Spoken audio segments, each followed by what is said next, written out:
Paulo Ortega inaming handa gumasta ng bilyon-bilyon ang kamera para lang piliting ituloy ang trial ni VP Sara. OVP, pinabulaanan na mismo ang kamera na huwag nang ituloy ang impeachment kung ayaw nilang mas lalong mabaon sa hirap ang Pilipinas. Pero bago ang lahat, kung hindi pa kayo nakapag-subscribe sa channel na ito, please do subscribe para mas maging updated pa kayo sa mga susunod kong mga videos. Binabagyo na nga ang probinsya niya, impeachment pa rin ang nasa utak. Ito ang pananalampak ng nakararami matapos bahain ng patutsada si Paulo Ortega ukol sa pahayag nito na walang problema ang gobyerno na magtapon ng malalaking salapi basta't tuloy-tuloy ang impeachment. Ito'y ugat sa pahayag ni OVP spokesperson Atty. Ruth Castelo na mas makabubuti pang sumuko na lang sila dahil sa malaking salaping masasayang lalo na't wala naman silang mapapala kahit hukayin pa nila ang buong pagkatao ni VP Sara. Narito ang pahayag ni Atty. Ruth Castelo. Okay, let me go back. There are three kinds of audits done, right? There's the financial statement audit, there's the compliance audit, there's the performance audit. We are only on the financial statement audit. The annual audit report of 2024 given by the Commission on Audit focused on financial statements. And in financial statement audit, there are only two kinds of audit reports that will come out. Only two kinds of opinions. That's the unmodified audit opinion and the modified audit opinion. It can be, I think it can be interchanged with qualified and unqualified. Some other auditors use that. And there is no other rating, there is no other conclusion that will come out from the Commission on Audit. So, like I said, only modified and unmodified. So, in the unmodified opinion that the Office of the Vice President has been receiving since year 2022, it means that it says that the Office of the Vice President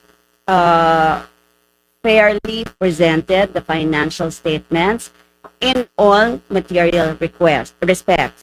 And there is no misstatement whatsoever in such presentation.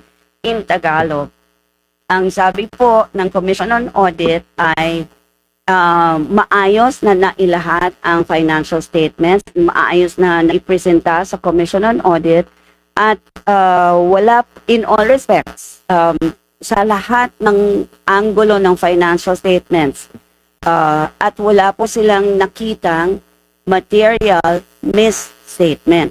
Ibig sabihin po ang Tagalog ng misstatement, maling pagkakasulat or maling data or maling information na naibigay. So, however way anyone will make a conclusion on that statement given by the Commission on Audit, iisa lang po pa rin ang ibig sabihin na wala pong mali, walang misstatement na binigay, tama ang pagpresenta ng financial statement na supported by all the documents that we submitted. Okay. Any other questions on the topic? Raymond Antonio, Relay Bulletin. Good morning, spokes. May we ask about the LGUs, how receptive they are to the OVP programs? For example, ma'am, yung implementation of the free ride program in Tacloban. We all know that Tacloban is the political bailiwick of House Speaker Rodriguez. Yes. Thank you for that question. Oh, well, of course, there will be times that some people will oppose what we say or what we do. We cannot please everybody, but in Tacloban in particular, the Office of the Vice President really needs to provide the help because we have been consistently asked, and the service that we provide is really needed by the public. Kung kaya pong ibigay ng local government unit, okay then, gagawin din nila. But the thing is, naghihingi ang mga tao sa Office of the Vice President. And we see the need as well.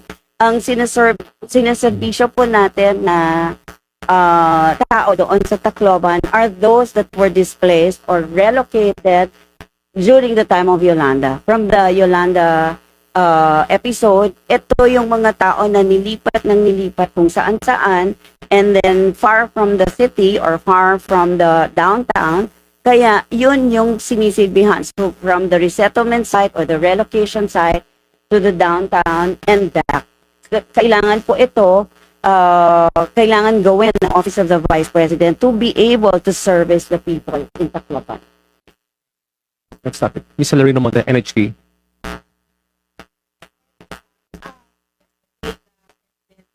The 6.9 budget for next year.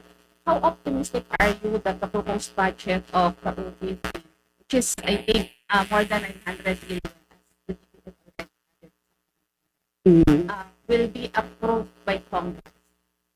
Oh yes, the Department of Budget and Management approved or recommended to the House of Representatives and the Senate the amount of 903 million pesos for the year 2026.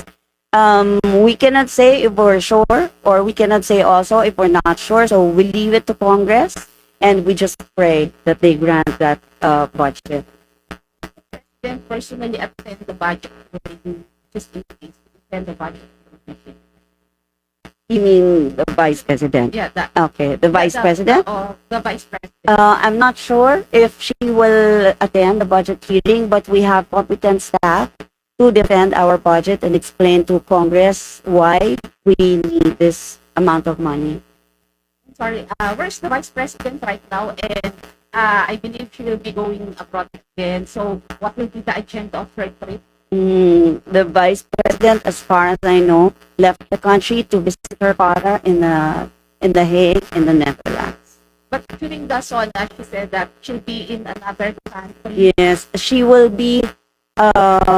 She has invitations from different OFW organizations in some areas in the world, and I understand that on the day of the SONA is the day that she arrives from this trip. Okay. Next question, Jason Rubrico. SMNI. Mike, please. Last two questions. Good morning, ma'am. Ma'am, may we have your reaction po ng Office of the Vice President dun po sa trust ratings ni VP Sara in the recent SWS survey na nakuha po siya ng 61%, and so far siya po yung pinagkakatiwalaan na highest up po siya ng foreign. Oh well, of course, if I do not, no, I'm not saying that this survey is real. I'm not saying that other surveys are not real.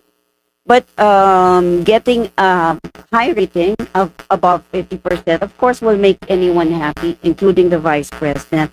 So getting a 61% authentic survey will make anyone happy. So the Vice President welcomes this survey, and she intends to even continue working hard, or maybe work harder than she is working now, so that we can still increase that confidence rating for her. Follow-up question, Zach. Philippine Daily Inquirer.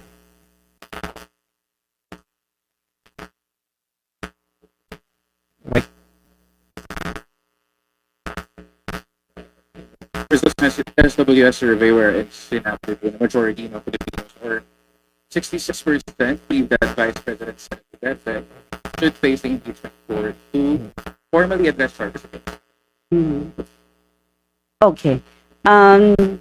Of course, the Vice President the Vice President is ready. She's been saying that, and she's eager to be able to present her case or her evidence in the impeachment court, so that once and for all doubts cast on her will go away. And that's what she wants. But there are legal strategies, there are legal remedies that any lawyer can take. So in this case, the lawyers of the Vice President are taking legal remedies, legal strategies that are allowable in our system. So we'll wait. The Vice President will just wait for whatever decision the Supreme Court issues on this one, and should the impeachment trial go as planned, the Vice President is prepared.